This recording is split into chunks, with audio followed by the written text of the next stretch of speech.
evening, everyone. It's Tom Sidney Bushnell, aka Numbers, or Tom Numbers, as people like to call me.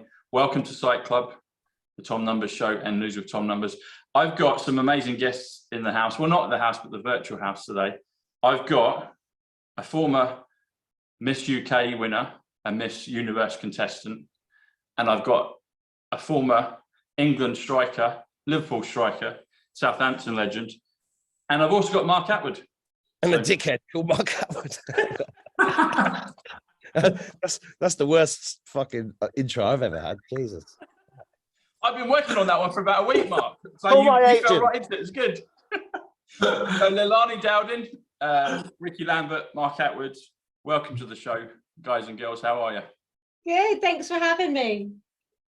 You're welcome. It's good to have you. Good to be on again, mate. Good to be on again. Good to see you, Rick. And good to see you, Mark. Good to see you, buddy. So let's kick it off. So I wanted to get all of us together because Rickie did a video about 3, maybe 4 weeks ago now that went viral on Twitter. And he talked about the Great Awakening. And just prior to that, me and LEILANI did a show and we were talking about a number of things, but we talked about synchronicities.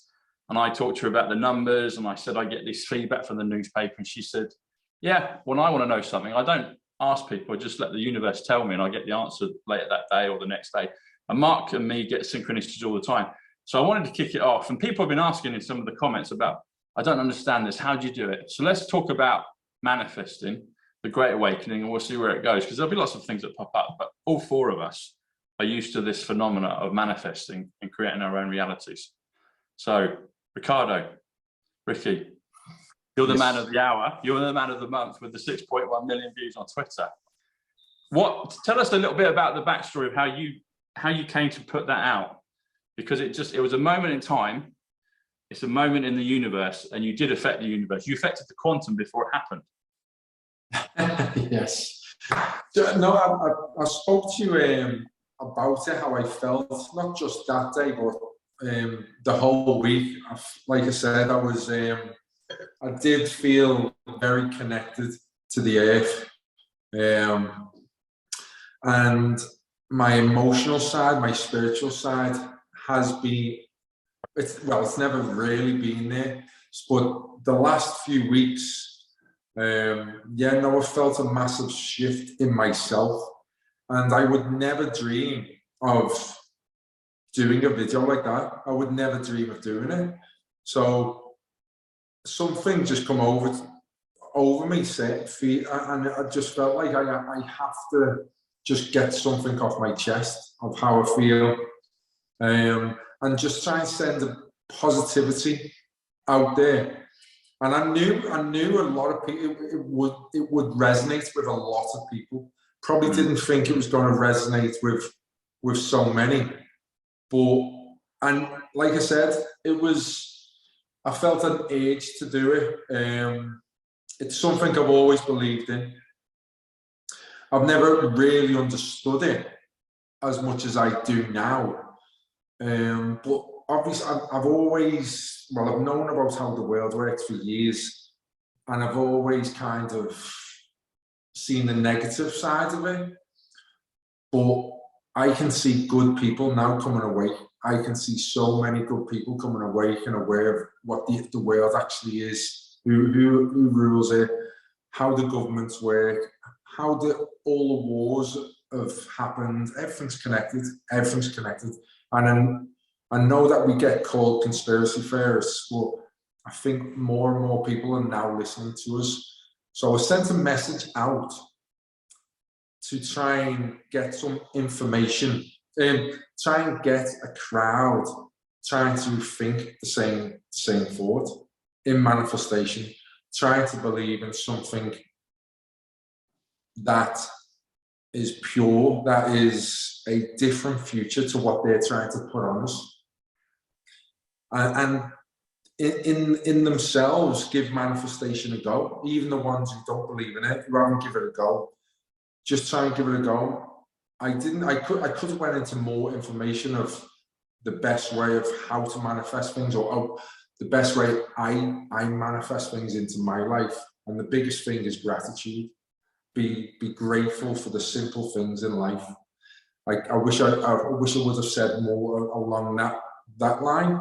And if you do show gratitude to the universe, God, like I said, and I have had a lot of response explaining that it's God and Jesus, and I do believe the universe and God are the same thing. That's what I was trying to get across. You ask the universe, you ask God, or you show God gratitude for what you have. Just being alive, breathing the fresh air, stepping on grass, being around nature. Something so beautiful as that, something so simple. And then you manifest in your head what you vision, what you want, basically, where you want your life to go. And it gives you it. This is what I know for a fact now. The universe brings it in your path. It doesn't give you it. It doesn't just put it on your lap. It knocks people, situations, events, meetings, opportunities in your path. And you might not be ready, but if you keep on showing gratitude and you keep on asking the right questions, you will start to get onto it. The universe is knocking the things that you are asking for into your path, and when you start seeing that path, you will start to understand about manifestation, and you will start to believe in it. And like I said, if we all start believing in it and all start asking and believing in the same outcome, because it is the same outcome, like I said, it's getting rid of all these globalists, getting rid of them all, and living a more simpler life, enjoying the earth, making sure everyone's healthy. I believe we're not interested in the money side of things. I truly believe that has been thrust upon us, and we have fell for it. But I do believe that we can get back to the simpler way of living and get rid of these globalists. But we've got to be on the same page. We've got to want the same thing. At the minute, we're all fighting each other. There's so many messages going on, but if we can just get back to the simplicity of what is the main thing happening, what's about to happen, and what future do we want? And I think it'll turn around so quick if we can all do that. Definitely, Rick. Thanks, buddy. Gratitude is 105. I'd forgotten that if I'd worked it out a long time ago, but 105 is triumph. So if you triumph in the universe, you're showing gratitude, or you're receiving gratitude. LEILANI, what are your thoughts on manifesting? Because you've had a wonderful career and life, and you've been manifesting. Do you want to tell us a bit about your ways? I'm a massive believer in it, and I think, you know, when I posted Rickie's video, I think, you know, people asked a few questions, and, you know, manifesting isn't just sitting down on the sofa and saying I want this and thinking it's going to happen. Manifesting is kind of thinking about the bigger picture, what you'd like to happen in your life, and it kind of leads the way for you to make the steps for that to, you know, happen. And then you're in the right place at the right time. You take the meeting, you say yes to this, yes to that. You say no to the things that you know are not going to take you in that direction, the bad things. You know, you think, right, you know, I really want to get on with this job, or I really want a good job, or I want whatever it is that you might want, and your friends start calling you saying, come on, let's go out and get pissed and we'll stay out till like 4 in the morning. Yeah. You've got your job interview the next day. If you're truly thinking you want that job and everything else, you're going to say no to the bad things, and you're going to say yes to the good things that are going to help you get, you know, say get the job or whatever you want. So that's kind of what it means. It means to me. But there's a lot of things that people also don't believe they can ever have it. They don't believe they can have that job. They don't believe they could possibly be happy in the situation they're in, because they don't have the belief. And that's also a part of manifesting, believing that you can be in that place, that you can be happy, that you can get what you want, and that there is abundance there.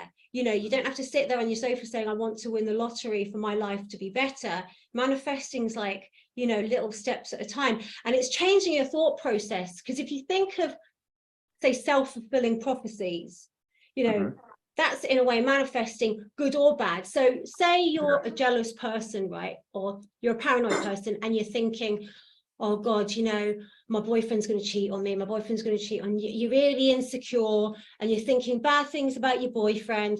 And then it changes the way you act towards him, and you start getting really needy, and you start like wanting to check his phone, and you start wanting to do all these things and then crowding him.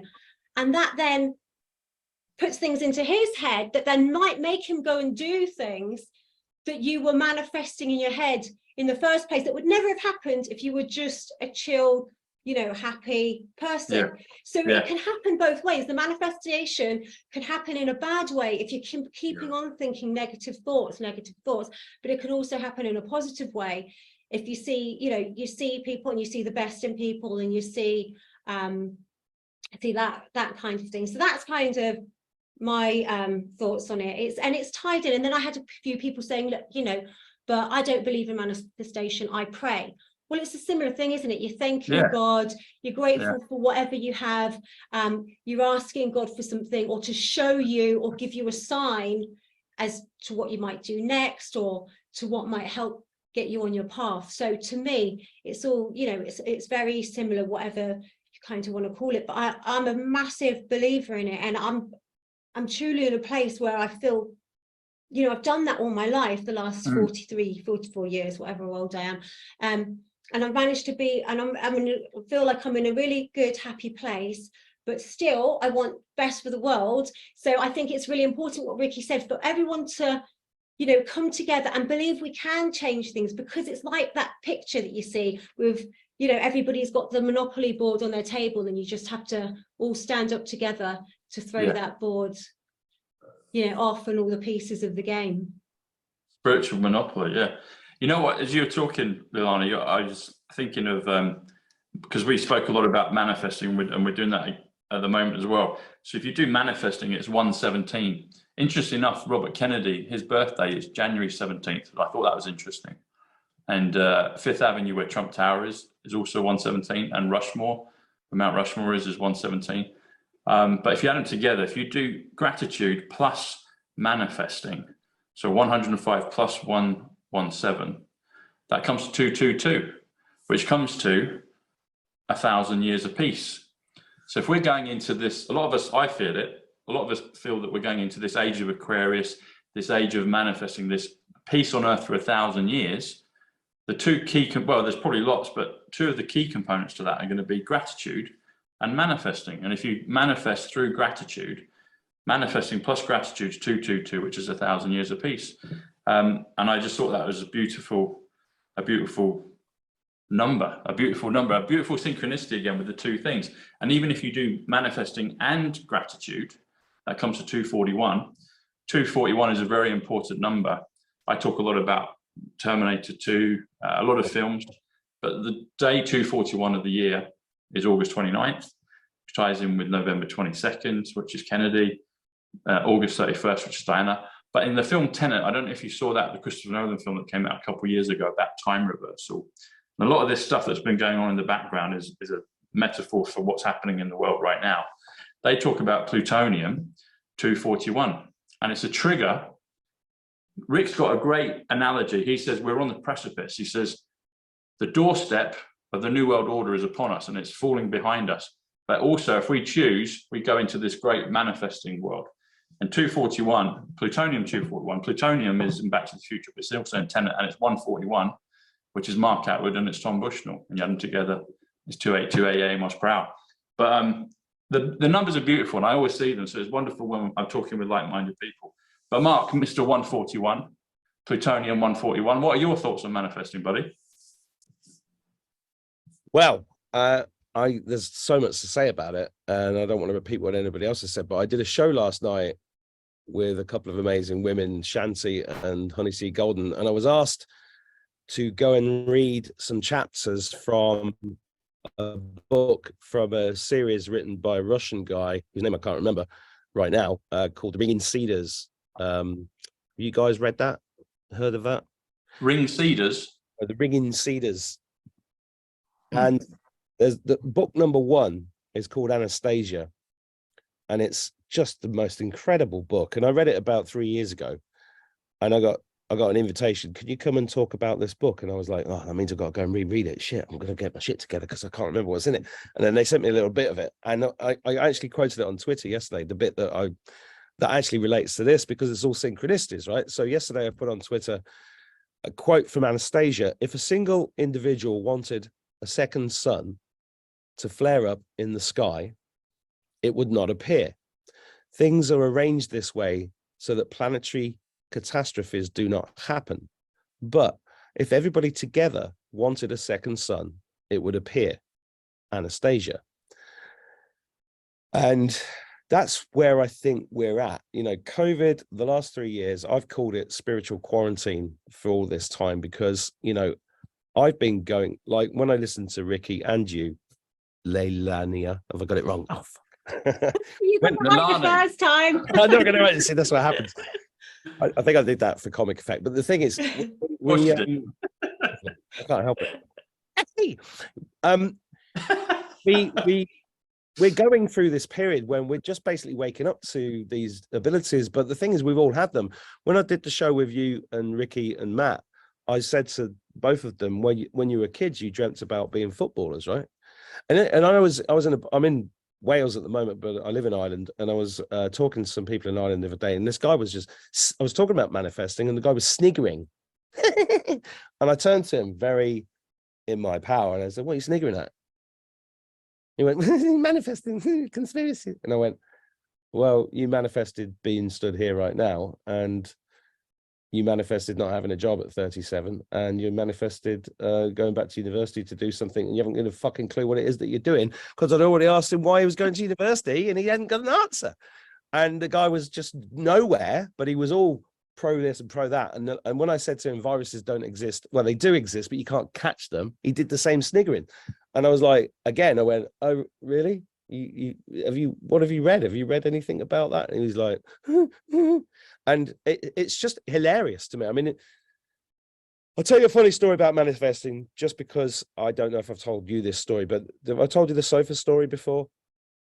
Because I manifested as a little kid. I was a council house kid from Northampton who became an Air Force pilot, and everybody laughed at me.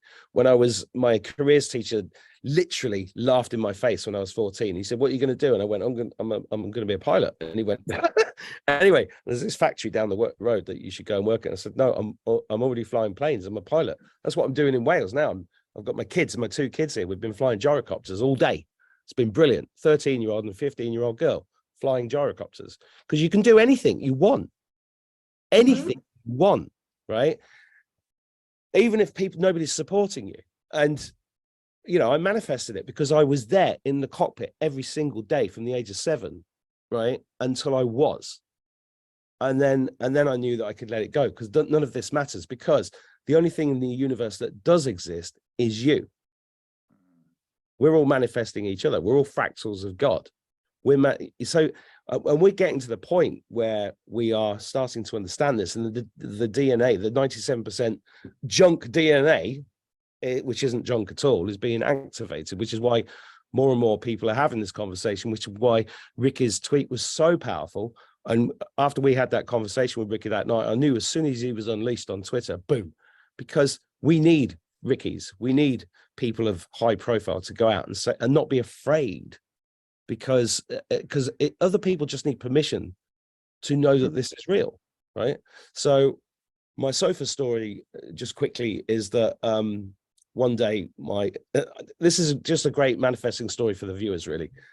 My wife bought this at the time. She bought this cheap sofa for the kids' playroom, and we had a little argument, not a big one, about buy cheap, pay twice. And but she found it cheap, got it on it. It was delivered before I even knew about it.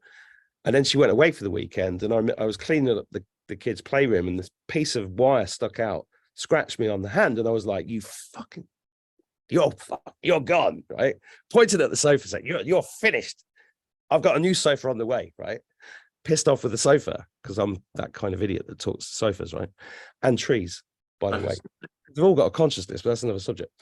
And then that evening, a glass of wine in the garden, and I lived in Cheshire, just around the corner from where George Best used to have a house in Woodford, right? And I had a big paddock, and I walked out into the paddock, and because I got told to walk out into the paddock, right? Because we have these things that we don't actually admit, but they're real. You go and walk in the paddock. And there was a piece of paper on the grass, and I was like a little bit cross. I thought, that's a bit of a mess, but it wasn't there earlier. I knew it wasn't there earlier. And I thought, the kid's been littering. I went and picked it up, and it was a laminated piece of paper attached to a dead helium balloon. And on it, it said, congratulations, you've won a sofa from DFS. And I was like, what the fuck? And it turns out this was from a helium balloon that was released in Llandudno in North Wales, which is weirdly where I am, another synchronicity, not far from there, celebrating DFS's 50th birthday 3 or 4 months earlier. But it was in my garden, but it wasn't there earlier. And it was just there. There was a free sofa. And the balloons that were released that day, one of them had a winning sofa, which appeared in my garden that day. Wow. I know. That's amazing. But that it happens all the time. If people don't realize it or believe it can happen, but that just weird stuff like that just happens. It's crazy. It gets madder because the next day I went to my friend's house for a barbecue, right? Gorgeous blonde woman, you got loads of hair. Mark, darling, give me a big cuddle. And the first thing she says is, would you like a new sofa? And I stood there and I went, what the fuck is going on? And she said, she'd bought this £5,000 sofa, but she'd had the room redecorated and wanted me to have it. And I was like, are you sick? So I had 2 new sofas in 48 hours. And I only tell that story because it's true, it's funny. But actually, if you look back on your life, every single person is living the life that they've manifested. Mm-hmm. Everybody. And people don't like it when you tell them that. That's the people who don't believe it are the ones who've manifested a shit life. Yeah, it's true. And they can't deal with, they don't want to be told. And that's exactly why people are so hard to wake up when they chose to have, and they chose to do what the government told them. And they're being told by people like us, maybe you got it wrong, but we're here for you. But maybe you got it right. Even though you wanted us dead 3 years ago, we were trying to save your fucking life. Maybe, I'm not really angry. I'm just, it's like, it makes me laugh. You know what I mean? It's like, maybe they just can't admit that, fuck, I did that. And I've been teaching manifesting for years. And when people, and there is a really quick way of doing it, but I'm not going to go into that now because I've talked enough, but manifesting is real. All these psychic abilities are real. The ability to levitate and transport yourself instantly. All of these things are totally real. They're all throughout history. Can we set up a levitation club, Mark? I think we should. I was levitating the other week. I was clinging to the earth because I've been like levitating. I drink wine because I like getting pissed, but also it grounds me and keeps me here, because being here is like really important right now, even though it's a real pain in the ass. And I'm going to tell you this very quick story about being here, and it's not to do with manifestation, it's to do with how weird the world's going. And I want to tell this story to see if anybody else can relate to this, because the kids wanted something to eat. They couldn't agree where to go to eat. So I said, look, we'll go to the nearest shop, we'll get some food, and I'll cook you something, I'll make something, whatever. Going to Tesco's, LG, and the girl behind the counter is like, I'm stood there, and she goes, beep, beep, beep. Hello, I hope you have a lovely day. You having a lovely day? Beep, beep. And I'm going, yeah, it was great, thanks. Beep. Hello, hope you're having a lovely day. You're having a lovely day. And I went, and then she looks at me and she went, did I just say that? And I went, yeah. But it's okay, I'm having a great day. It's fine. She went, beep, beep. And then she went, oh, well, no, it's just that sometimes I have to go into the files into my head and I have to go, do I know them? School? No. Work 1? No. Work 2? No. Beep, beep. Work 3? No. Work 4? No. Beep, beep. Work 5? No. And I'm stood there looking at her going, she, what? And then paid a bill. And as I'm leaving, she's like, work 7? No. Work, I'm leaving. And she's still talking. I'm like, it's a malfunctioning robot. NPC. It's a malfunction. It's literally, hello, Tom, how are you? It's like, it's a malfunctioning robot. And we're having this I'm having it everywhere. I don't know about you guys. I mean everywhere. But at the same Now time, you said it, I bet I see it. Now you said it, I bet Yeah. I see it. I just don't leave my house very much. I'm gonna make this effort to leave, and I'm gonna look out for it, and I bet I see it all the time now you've said it. well, it's like when you buy a car. You're like, I've got the best. I'm Ricky. I've just bought a Porsche Cayenne with the big 15 pipes at the back. I'm the only footballer in the world with this car. Suddenly, you drive through Wilmslow, every fucker's got one. The reticular activating system. Cheap footballer joke. Sorry, Ricky. I thought that was funny. Them days are gone, mate. Well, Mark, when you said ringing Cedars, so I did the numbers on that. Ringing is 78, which is Kennedy. Cedars is 50, which is America, which is Donald. We add it together as 128 Independence Day, and that's actually the day today, July 4th, which is the 185th day of the year, which comes to Book of Revelation, comes to the Silver Reset, comes to a non-fungible token, which is an NFT, not an NPC, but an NFT. And it also comes to Donald John Trump. But that all of them together, 128 plus 185 comes to 313, which is lift the veil from your eyes. And I feel that each day, bit by bit, we're getting the veil lifted from our eyes. We're starting to see beyond this simulation, and we're starting to see these weird things like people acting like robots or actually revealing that they're robots, you know. Well, Tom, I think it's starting to be proven now as well scientifically. So the water experiment, which I told you about, I can't remember the scientist's name from Japan. Emoto. Yeah. Masaru Emoto.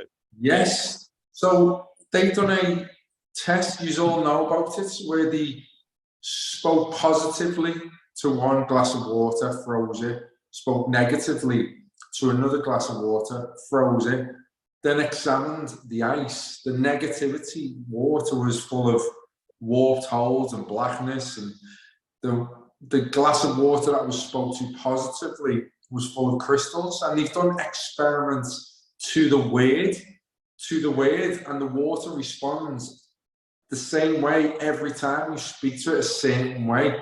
And the one word where water responds the most beautiful way in the most beautiful crystals is showing gratitude toward water.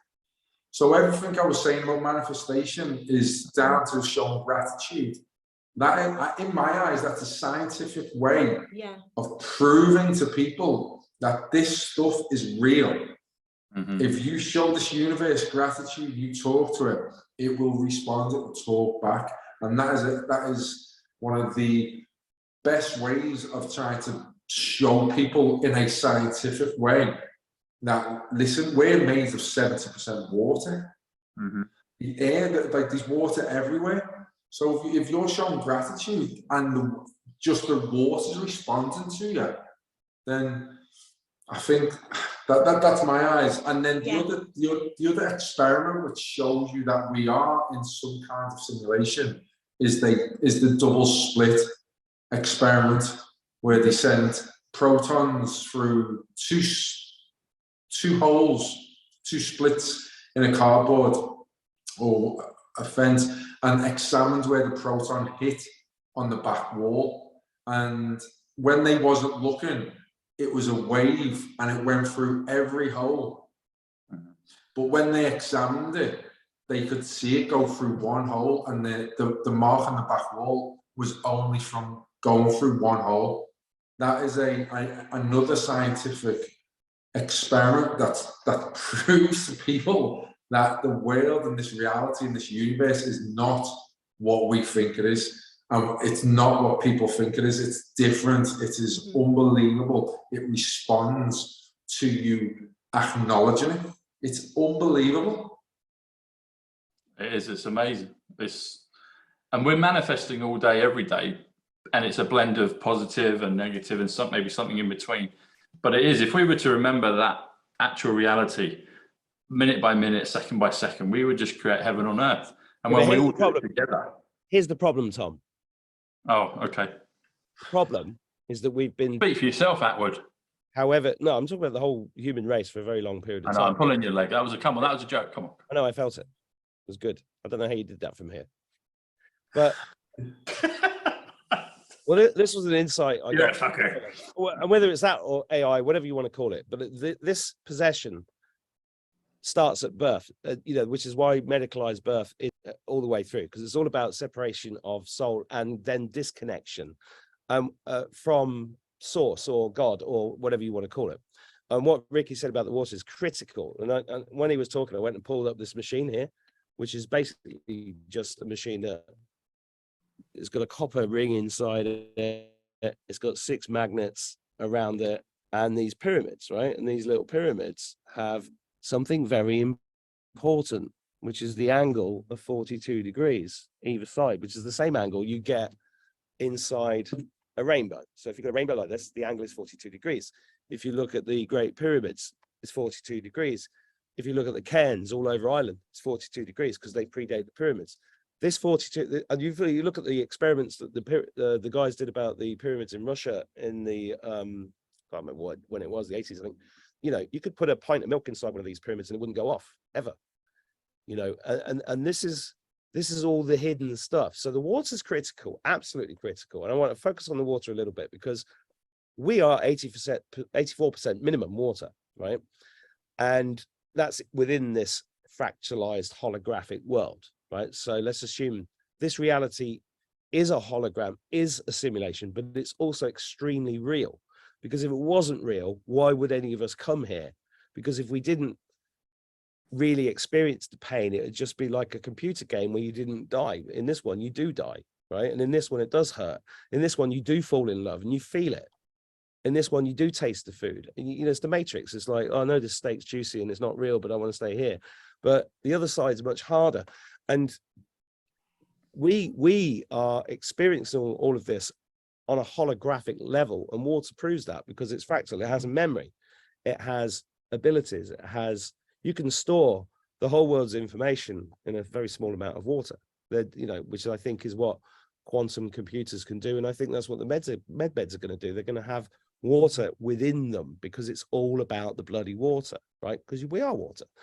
So everything Rickie said about the love-hate thing, which Masaru Emoto proved with the ice crystals, absolutely 100% right. So the and I know that's an emotive term. It could be reptilian, it could be AI, whatever is your version of that, because we're all experiencing this in a slightly different way. But it's basically the bad guys that created this prison planet that we live in, because it's a farm, we're the animals, we're the food. And mainly the food is the energy, right? So the energy is all about frequency, and the frequency affects everything. So when you say you love somebody, the frequency changes everything in their molecular structure, makes them feel amazing. If you say you love yourself, everything changes in your molecular structure and makes you amazing. So you become better looking, you become fitter and stronger, you become more successful, you become all of these things, and then suddenly you're surrounded. You have got better looking, Mark, over the last few months. Last 6 months, you have got devilishly handsome since I've known you. Anyway. Really? Yeah, you have got better looking. Yeah. What are you doing at the weekend, you handsome bastard? I might be seeing you actually, might I? Yeah. But do you see what I mean? I mean, we have these, and we're looking at two super people here, right, who've achieved incredible things, and I'm very blessed to be on the show with both of you. But it is really simple. And this machine was invented by a guy called Harry, who's on my show this week. And this 42-degree thing is the thing to me that interests me the most, as well as the copper coil. Because the copper coil is really Tesla technology, because here's the free energy machines, the energy that pulled the stuff out of the ether was all to do with copper coils. But this 42-degree thing goes way back, way back, right? And if you look at all the pyramids around the world, and there's at least 7,000 pyramids around the world, as big or as important as the Great Pyramid of Giza, like the one that was discovered in Bosnia, that everybody thought was a mountain until 20 years ago, whenever it was. Most of all these pyramids have water running underneath, because at some point in some part of this history, and everybody's got a different version of this, there was an understanding that the water was key. And if you could charge the water from the ether, because all this stuff's already here, everything's in nature. I mean, I just flew with a gyrocopter pilot today who's 70 plus years old, who never heard the fact that bees He knew bumblebees can't fly aerodynamically, but he'd never heard about the thorax and the frequency of the wings that created an anti-gravity field around them. So bumblebees actually fly, they levitate, they don't fly, they levitate. So we have anti-gravity, technology all around us. Yeah. But we don't see it. We just hear scientists go, well, it can't fly aerodynamically. Let's just forget that. Here's Bob with the weather. That's how it works, right? We just get sidetracked all the time. But water's the key. This little machine, like, I don't know how much this costs, 50 quid. It's incredible. It just changes everything. And, you know, Harry's having results with that are mind-blowing, because if we are consuming water that has this basically takes water back to its original state, because all the water we're drinking in the taps is poison. And the water we're getting out of the garages, which is like, I don't know, £5 a bottle, is all dead. It's just dead. And if we get an osmosis filter for the house, because we think, I've done that myself, it's dead water. It's got no life in it. This brings it back to life, back to nature's state. It's just replicating nature. Like you know, and then so you start consuming that, it changes everything. And I was going to say, I want to say as well, that I think it's really important what you guys are saying about water, and to tie in what you were both saying, like Ricky talking about like the gratitude and the sound, and how with the Moto's experiments, it changed the water. I think it's same thing happens when we listen to music. You see our state of minds change. Literally, a song can make you angry. It can make you cry. You know, it's the sound vibration of the words, or, you know, the melody that's going on, or the rhythm, or the beat. And people need to look at that and see that frequency has a major impact on our state. So you could do it through the water experiments, but even just looking at ourselves and the way, you know, sound affects us. I think it's really important, and you can't like really dispute it when you listen to the effect music has on you.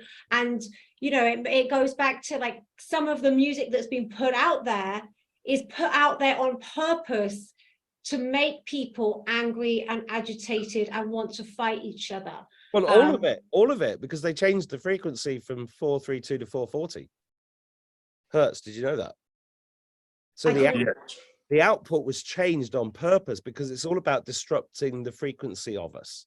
Everything's about disrupting the frequency, because when they disrupt the frequency, they create an energy. They feed off the energy output from our bodies when we're vibrating at the wrong frequency. So unless you have that, you know, that's why everybody should switch off the TV and the radio, and even the CDs. Find artists that are recording in the right frequency, because even good music, if it's put out in the wrong frequency, is disrupting you. Yeah. Yeah. Mark, you said about 42. Douglas Adams. 42 degrees. So get this. So 42 is 42, but the word degrees is 63. So 42 degrees, so 42 plus 63 comes to 105, which comes to gratitude, which is what Rick said at the beginning. So 42 degrees does seem to be a key. And, you know, in Hitchhiker's Guide to the Galaxy, you know, number 42, is it the key to the universe, or the number to the universe? Life, the answer to the life, the universe, and everything. And Douglas Adams was an insider. And I think he died at the age of 47. And one of his best friends, you know, it's all connected. All connected. Yeah, all connected. Something happened at LEILANI's, in her location last week, an earthquake. Earthquake is 107. It's quantum. It's military, it's currency, it's eternal life, it's atonement, it's Aquarius, it's trumps.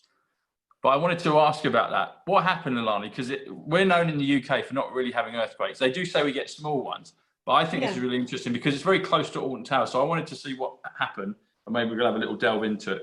So I was actually listening to a song by Hi-Rez the Rapper and Tommy Vexed, and it's a good song. It's a rap song.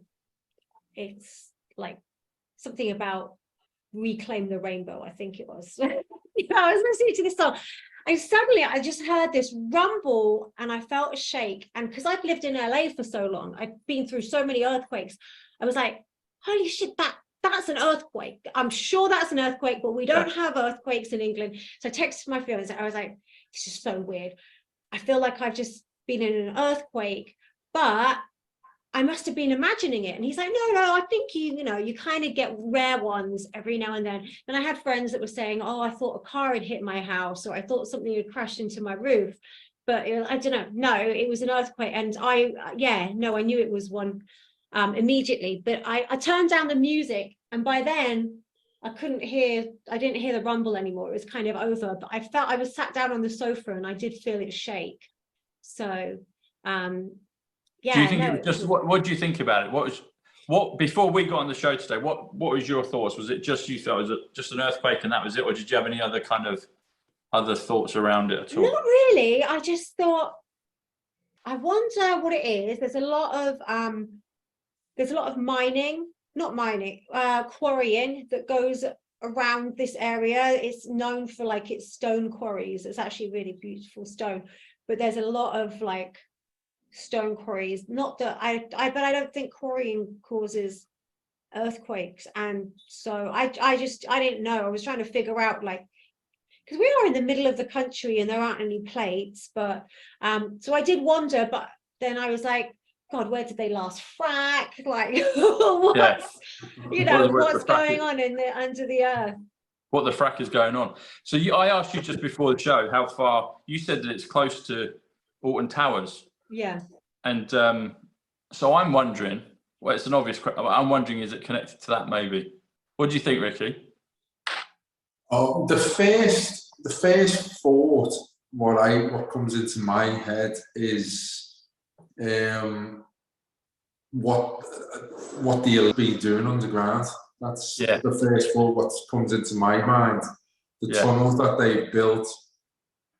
And I watched a video about a week ago, 2 weeks ago, of a whistleblower. It looks like it's fake, but anyway, what he was saying is that he's been working in for years, and he was saying that these pulses that they made there, that give off, I think it's 2,200 RPM or something like that in vibrations, and all the earthquakes around the world are caused by this. I think there is about, I can't remember, 50 of them scattered in Africa, and he's very worried that this is what he was saying of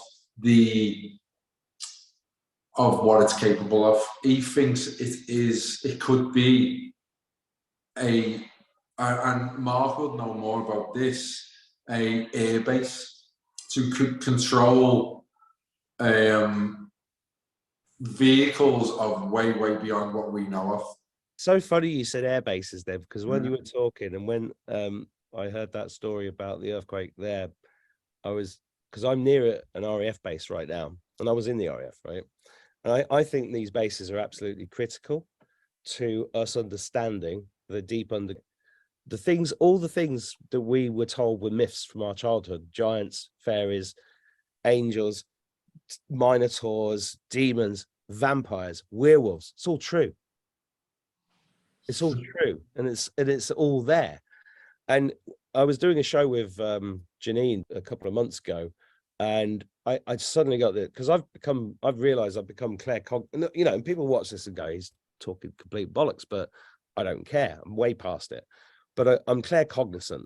I own that now, right? And I got this thing, and I was like, because you mentioned fracking, somebody mentioned fracking there, and I got LEILANI did, yeah, and I got this thing like, hang on, fracking was being cleaned out. It's been going on a lot longer than the last 3 years. This war's been going on a very, very long time. Earthquake in Birmingham, the Birmingham area, around, I think it was like the mid-90s, and I was living in Manchester at the time, and I felt it in the house. And that night when I felt that earthquake, I had this, I had like 6 around my feet, and I remember that, and it's a bit like a dream, but I realized as time's gone by, that wasn't a dream, it was a real thing. And then I've had flashbacks to them operating in my head and all sorts of stuff. And a lot of people have had these experiences. It was not a tectonic plate earthquake, in my opinion. There's stuff going on underground. There's way beyond any of us can actually prove. I can't prove any of what I'm saying. It's just that if you think about it, how do you cleanse those out? How do you get rid of all the bad stuff in order for this earth to ascend, which is what we're really going through, is an ascension in a dimensional shift. Is Gaia and us going through this at the same time?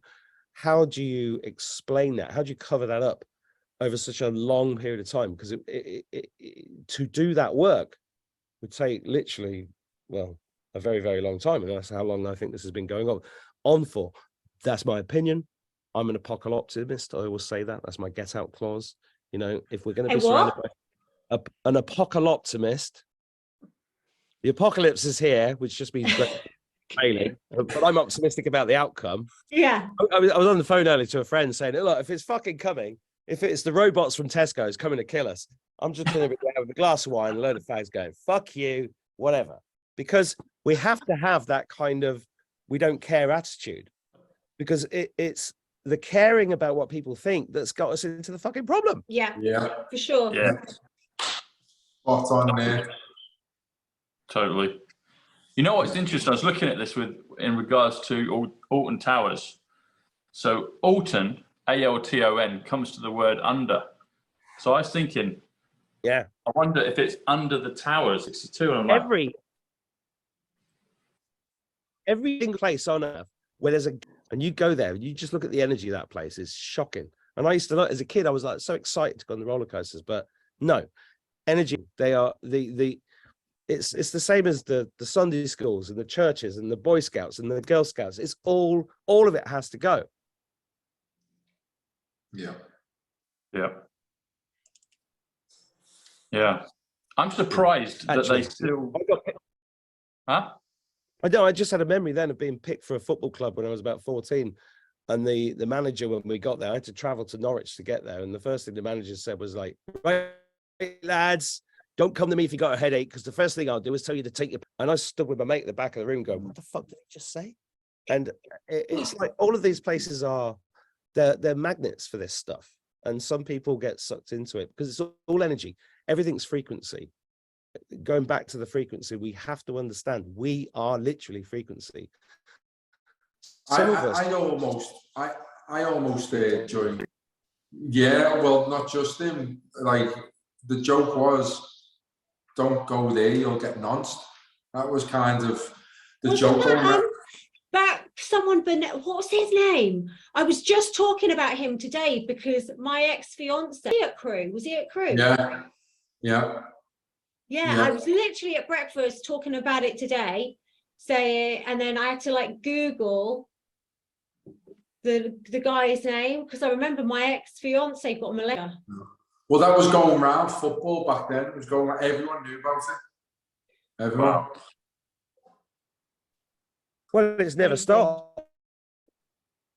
I mean, I think America with the I'm trying to look it up now, but it was huge, where this really respected coach by people. Well, they don't like it when I speak about this stuff. Say again what you were saying, Mark. Has the signal got better? Well, we can hear you. And yeah. Well, every time I talk about this, they cut the signal. Have you seen has anyone seen The Sounds of Freedom yet? Yeah, I have. Yeah. Have you seen it? How have you seen it? So I know Jim Caviezel, the actor that stars in it. So I was with him in California in October 21, and I saw it at his private studio with him because this film got made about 5 years ago. Yeah, 2018. I was just talking about it today as well. 2018 it got made because I've been following Tim Ballard for like years. Yeah, so Jim plays Tim in the film, and the dish. I don't know if the cut that has been released, the cut that I saw was actually Mel Gibson actually did he wasn't the director, but he did like a kind of director style cut of it, and that's what I actually saw. And now it's actually out, and it's on Independence Day. It's out in America today in the cinemas. So I have seen it. It's on Prime. Is it? I think so, yeah. Okay. No, it's not. No, it just gives me a big red flag. Big red flag. Right. Well, let me, Mark, Mark, just say what you're going to say, but I'm going to just say this. I've seen it, And Mark brought up a thing. He said, does it mention in the film? And I don't think it does. It's a year and a half ago since I saw it, longer, a year and 3/4. I don't believe it does, but I might be incorrect. What it is I think it's a segue into the conversation. And maybe there was more that they could have said, but it does get the narrative. It does get the masses. I think it is serving a purpose to start to wake people and get the conversation going. But Mark's got some thoughts on it, which I see what he's saying. It probably doesn't go further, far enough. Go on, Mark. Yeah. That's an optimist. I'm an optimist, and I think that's a great. I've been feeling that for a while, and I hope that's the case. I really, really hope that's the case. However, when you understand the way the controllers of this world have used one very, very clever, simple technique to control the human race, and that technique is like the creation of a limited hangout. Okay, so let's take Catholicism as an example. Catholicism in and of itself is a limited hangout. What is a limited hangout? Well, it means that we are spirits having a human experience. So we have spiritual experiences. We have weird things happen when nobody's around. We have these things and we want to connect. Oh, well, hello, we're a bunch of people that understand that. And here's the Bible, by the way, that's got all these books in, and that's brilliant. And there's some brilliant stuff in it, and most of it's true. But there's hundreds of books missing from that Bible that they get given, firstly, and then they get given rituals within the church, which I don't know that. So they're actually giving all their energy because they've fallen for the limited hangout. That is how it works. That's how all of this works. So it's great to, it's like the why. Every time I talk about it, interference. They don't want this connection made with any of this stuff, right? But we're all creating it. Work that shit out.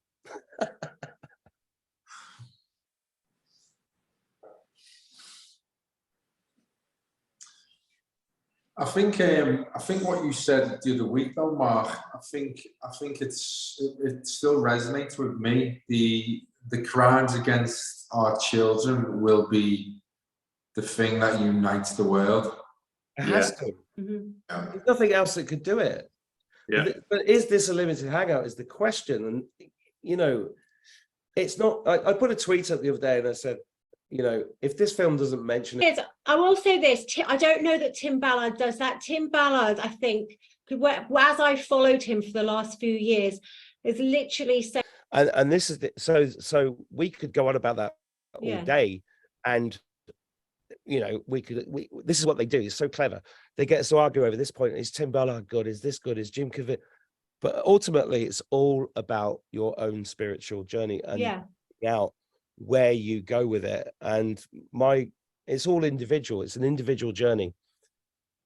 But so, I think in a way it's a good thing. Like the same thing. I mean, it's old 2010 film, The Whistleblower. I remember watching that, and that was the first thing that I'd seen about this American who'd gone over to Bosnia on a peacekeeping mission. And it's a true story. She became a whistleblower because she was kind of blew the whistle on the aid convoys going over there that was going on there. And that was Rachel Weisz playing out. So that, I mean, the stuff's out there. It's just, I don't know what happens to people that they kind of close their minds off it. They don't, it's the same thing with them. They don't want to know about the injuries. They don't want to know. That's what a limited hangout does. Sorry to interrupt you. Really don't mean to be rude. I honestly don't. But that's exactly what a limited hangout does. It's like, oh, I've just watched GB News, and GB News has just said the New World Order is terrible. Now I can go to work. Now I can get on with my day because somebody's doing something about it. But GB News is a limited hangout. Oh yeah, GB News is for sure a limited hangout. 100%. Who controls GB News? So this is what they do. They create these limited hangouts so that you feel like, oh, all of my spiritual questions have just been answered, or this has just been answered, or somebody's there, somebody bigger than me, an organization bigger than me is dealing with this. It's like, do you remember when Tom Watson, the Labour MP, stood up in Parliament, and this is around the same time that Cameron was on this morning talking about the VIP in Parliament. And Tom Watson stood up in Parliament, and I met that. I met him once, and he stood up and he said, well, there's serious questions, and he was shaking one. He was like a piece of paper. He was like, there's serious questions to be asked here, and he's right at the back bench. And as soon as, you know, months after he did that from the back bench, he got promoted to like deputy leader of the Labour Party. Keir Hardie, the leader of the Labour Party, is the same man that stopped being prosecuted. Here's right? Dharma. Yeah, sorry, Keir Hardie was the founder of the Labour Party. I'm getting confused because I studied. But I guess my question is this: like, if you just were to never make these films or never make documentaries like it or put it out there, how would you ever reach the masses to awaken them? Because a lot of people, like, for example, to me, I thought that when Prince Andrew was on the newspaper every single day with a 17-year-old, to me, that was like, okay, wrong, but she was over the age of consent and she was agreed to it because he was never done for rape. But what that did is everyone looked at that because it was almost like they could bear it, but no one's looking at like the saving. So I kind of think, well, if you keep to those like Prince stories, but you never mention why has Madeleine McCann been on the front page for the last 15 years? There's 22,000 children every single day missing since the Second World War. That's 1 billion children. Yeah. Madeleine McCann's on the front page every fucking week for 15 years. I know. I mean, I know my friend knows somebody who took their kid to Disneyland, Florida, a 7-year-old, and they lost her and they never found her. And that's never, ever been in the news, ever. And ever been in the news. And it's like, so things like that are astounding to me. But going back to what Ricky said about harming the children, I think that is going to be what unites people. Because if you look at, I don't know if any of you saw it, that so you can say what you want, Leilani. It's true, isn't it? No, it's YouTube. I don't want to get you in trouble. You mean that bloke? You mean that bloke? The dude that had the baby attached to his breast, his chest, pretending it was like that. I think so many people saw that and were so disgusted, and then disgusted that ITV had used that person and allowed him to call himself a mother when talking about the, you know, the cost of living crisis. Instead of getting a real mother, they get this dude to come on, call himself a mother, and then next day he's all over Twitter with a baby on his chest. I think that has disgusted so many people, that like just people you'd never think would say anything, or just like, okay, this is so beyond perverse. So I mean, to me, that's my hope. You know, if we're talking about my hope too, and I do think it's like a shifting of consciousness, and I honestly believe God's in charge of all of this. Yeah. And little bits and bobs are being used in the same way that the same techniques were used against us. Yeah. I agree with you 100%. On that sticking point about whether this film's any good or not, I don't know, because I've just been at this for so bloody long. I mean, I met Kathy O'Brien in America on the tour that we did, and Kathy O'Brien wrote about, and I read about it.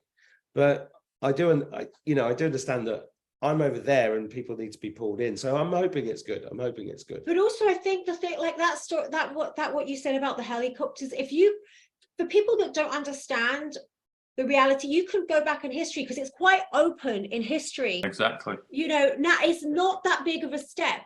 It's not that long amount of time. And like you said, when all these mythical creatures you see, all these things that you see, that's happened. That's, you know, that's come from stories because it's happened. It's true. Yeah. No, I think that, as I was saying it last time, wasn't I, Mark, is that is the point that people can't handle. That's the point.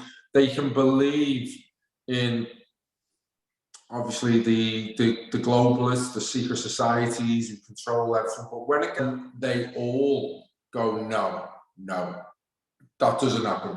That doesn't happen. And then they can't break through because that is the barrier that they hit, and then they come backwards. But it's horrible because when I went through that moment of realizing this is actually real, this is actually happening, it's horrific. It is horrific.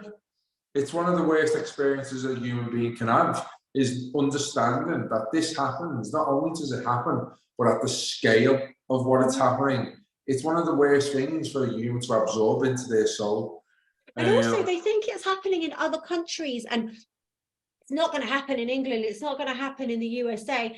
It's only going to happen in like Thailand, or the witchcraft only happens in Africa. People don't understand, like in Haiti, right? Yeah. So I'll just give the very short version of Haiti, my viewpoint. They have weather technology. They create a hurricane. They create hassle in Haiti. They put out Red Cross shit. Do you know what we've just talked about? I reckon that what you've just said will be the moment people will switch that off. No, I know, but I wasn't going to say it, but I thought I'm going to say it. Because this is what I mean, Mark. We're at the point now where you have to say it. I think we are. I think we are. It's sending out so much negative vibrations. I understand. It's horrible to talk about. I just like talking about it, but it's getting to the point now is that you have to fucking say it. You have to say it, because people need to start waking up that this is happening at a rate this universe has never seen before, and it's just heartbreaking. So I truly believe that this is going to unite the world, and we will get rid of these evil, horrible bastards. I honestly believe this. We're definitely going to win. I mean, I put all this, everything I've just said, I put in a poem 3 years ago. And I'm kicking myself because the poem's too fucking subtle. And sometimes you're just going to slap people around the face. Yeah. And I don't do a part 2, do a new one. Well, no, I can't do an unsubtle poem. I can come on shows and say that, you know. Well, so you come out with another one. All this knowledge is there, and then you put it in a poetical form and hoping that people will go and research each line, because each line is loaded with information if you go and research it, but people don't do it. They go, oh, what a deep and dark and brilliant poem. And then they carry on with their lives. It's like, when are you going to stand up? This is our fucking children. Yeah. Right? The light, Picard, Star Trek, First Contact, the line is drawn here. You know, when are we going to get to that point where we go, that's enough? Yeah. And I've done shows with loads of mediums and psychics who said, you know, the same thing, because I've said the same thing. Why is the abuse? Why is all this stuff still going on? And they all come back with the same answer, because God, how else are you going to wake them up? Can you think of a better way of waking people up? And you have to go, well, no, I can't, because I've done my best. Tom's done his best. You guys are doing your best. It's the most frustrating thing in the world. They just don't listen. I think there's going to have to come a time. Q said it, always alluded to it. Basically, the mainstream, because the thing is, the mainstream media. I mean, Leilani's got that on her cap. You know, ban defund the media. But the media is the third person in everyone's lives. So it's the third person in the room, and it's the third. What's that? The media should be the third estate. It should be a place where we are protected by people that are asking questions, and that has not happened. No, we're not. I was at the Daily Telegraph 36 years ago, and I saw how it worked. The head of the Daily Telegraph was Max Hastings. I was in an office next, a gatekeeper. They're all gatekeepers. They're all gatekeepers. All of them always have been. They've controlled the whole thing. The game is rigged, like George Carlin said. The game is rigged. You, me, we ain't in it. Yeah. And the thing is that the media is going to have to flip at some point, the whole thing, because that is what I believe. I do believe that we've won this, that we're, you know, that light is in control. But we're going through all these stages of this soft disclosure of these limited hangouts, and there's different limits, there's different levels. And bit by bit, we're getting closer to it. But I do feel there has to come a time, because the only time that people will listen is when, on a mass concourse, that every media outlet in the world tells the same story. And they did it with COVID. They locked all of us in. They gave us the starting whistle on the 31st of December in 2019. Oh, the China virus, the Wuhan virus. And then creeping. Then it was beginning of March, then it was 2 weeks, and then it was in.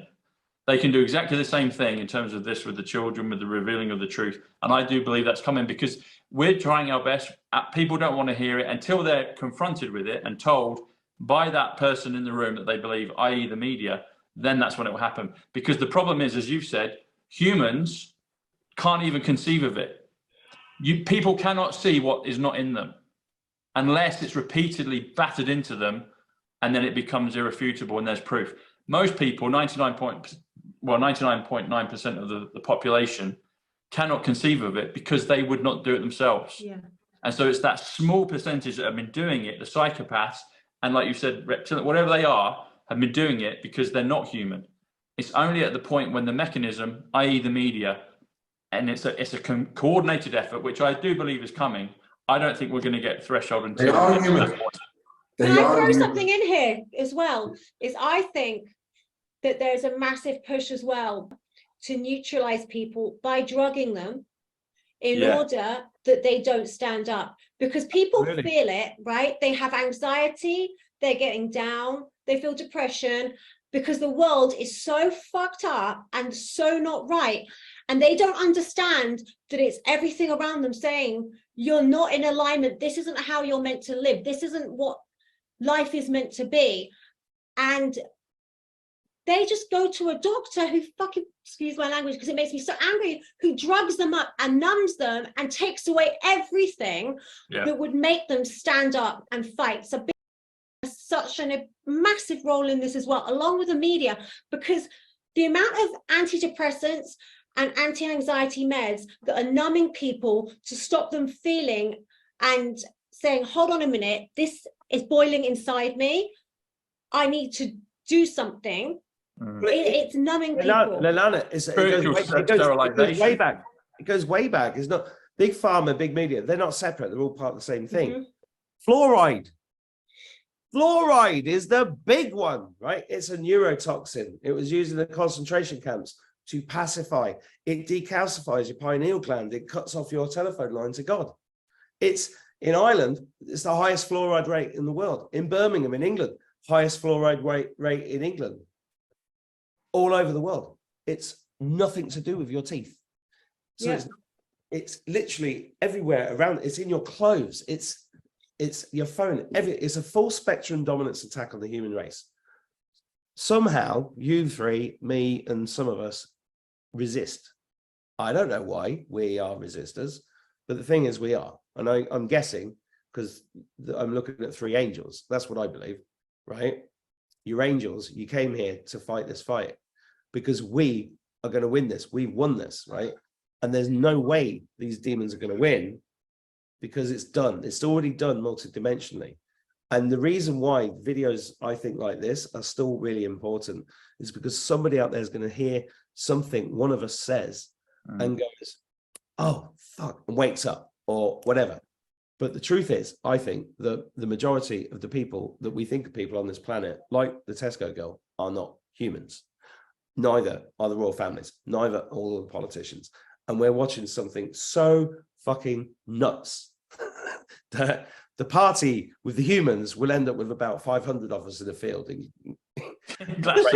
everybody else will be gone, you know, because I think I look around, I'm like, where are they? Yeah. Why am I doing a Zoom with you guys? Because I'm like, well, here's three at least. Virtual sterilization. What were you saying, Rick? You were saying something? Oh, God, I can't remember. I was saying about the media and how it needs to be a complete onslaught from them in a reversal way to tell the truth. And then you said, and they're doing something. You said they're doing something, or they have been, or something. You said something like that. I can't remember. It will come back. Yeah. I do think that's what it needs, though, because the thing is, that's what I mean. There's all these things where people can individually wake up, but like you said at the beginning of the show, Mark, if one person wishes something collectively, it doesn't happen, and it's not allowed. But if everyone wishes for it, then it does. So we have to unify, and I do think it will be, like you said, the kids. But they need to know. People need to know. There's my family. Some of them are waking up incrementally, and they know a little bit about stuff, but others don't. And they're not atypical for the majority of the population. They don't want to hear these things. They don't want to know about these things. That's what I was going to say. Just what you picked up on there. I told my wife most of the stuff. When I got awakened, I told my wife most of the stuff. It's one of the biggest regrets I did. I should have done it in a way that I knew. I know now that she would have adapted to it more and better, in a better way. She didn't accept it because it's unbelievable, not just about the children, everything. So, but it stayed in her head, because now she knows. Now she's having an awakening, like true awakening. Now she realizes everything I said is the truth, and she's finding out stuff there by herself now. So the information does go in. It does go in, and when they see stuff that resonates with what I've said back then they start to research themselves, and they go through that awakening themselves. So what we've done to everyone in our lives, they are on the path. Subconsciously, they are on the path. So I do believe they are human. They're just on the path.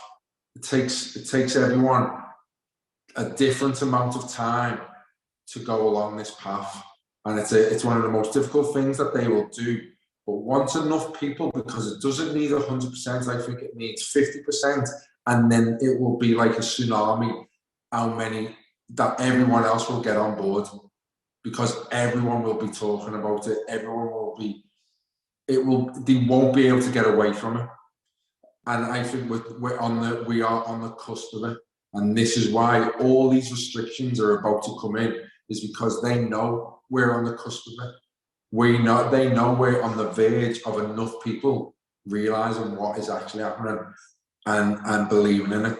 And what, like I said, once we get enough, it'll turn around within a week. Yeah, 100%.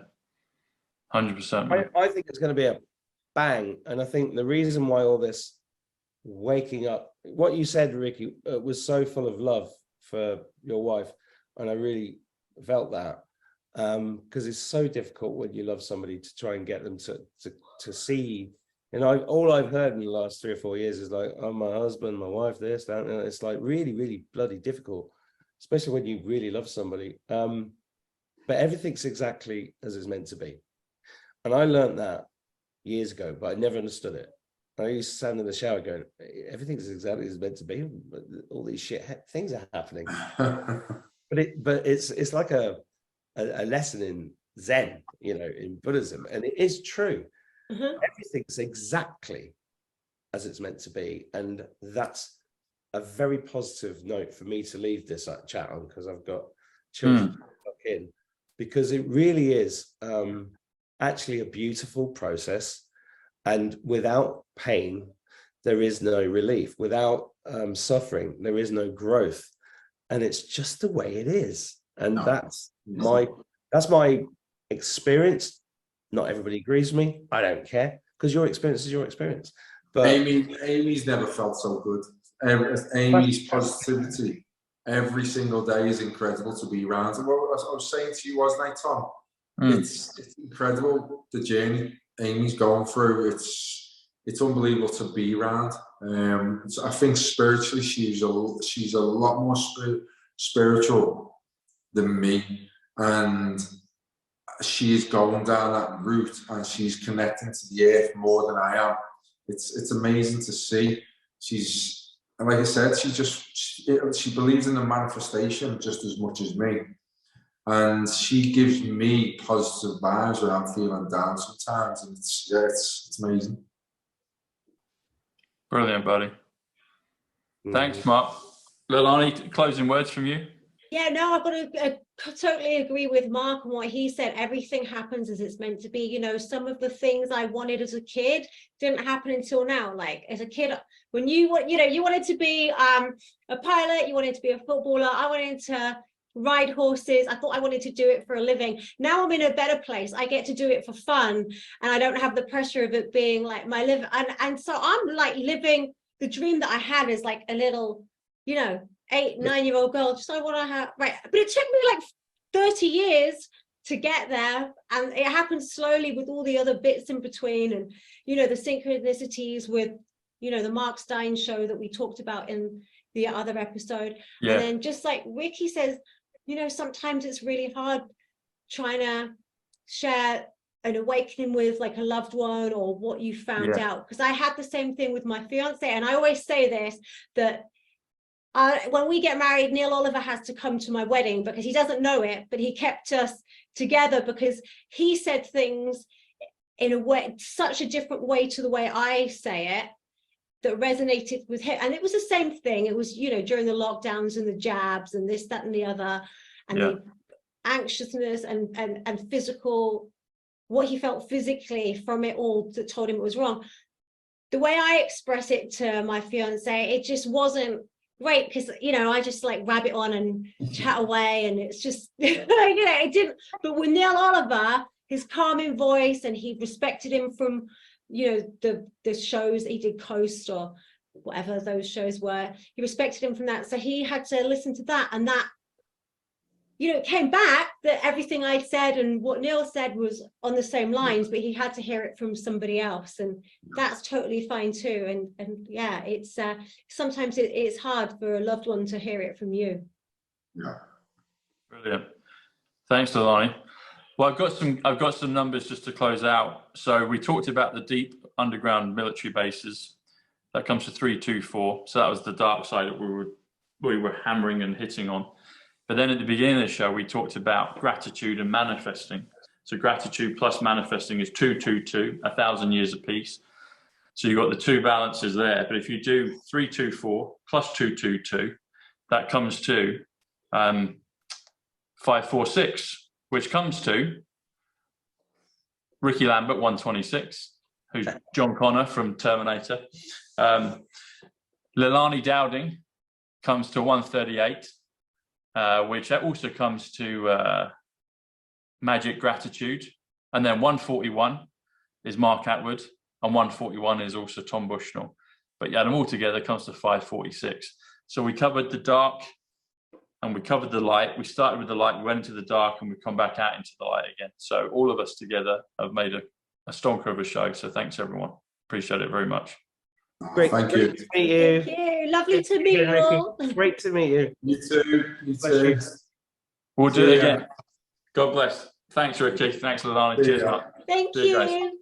Take care. Cheers. Oh, how can everyone find you? Tell us quickly, how can everyone find you before we log off? Leilani, how can people find you? Oh, Twitter, probably. Instagram's like, I've been thrown off that now. Well, you know, you barely see that. You've earned your stripes. Yeah. How do I find you, Mark? You can, I'm probably round the corner. No, Your Twitter? yeah, on Twitter / Mark Attwood. Mark Attwood, yeah. Okay, perfect. MarkAttwoodshow.com, YouTube. Brilliant. Oh, well, I've been taken off YouTube. I just started another one. Rumble, Telegram, there. I'm everywhere, like a rash. Perfect. It's lovely to meet you. Thank you so You much. too. Great Thanks, chat. guys. You're brilliant. Bye-bye. See you. Thanks, Cheers, Tom. Leilani. Cheers, Rick. Bye. Thanks, Mark. Take care. Bye.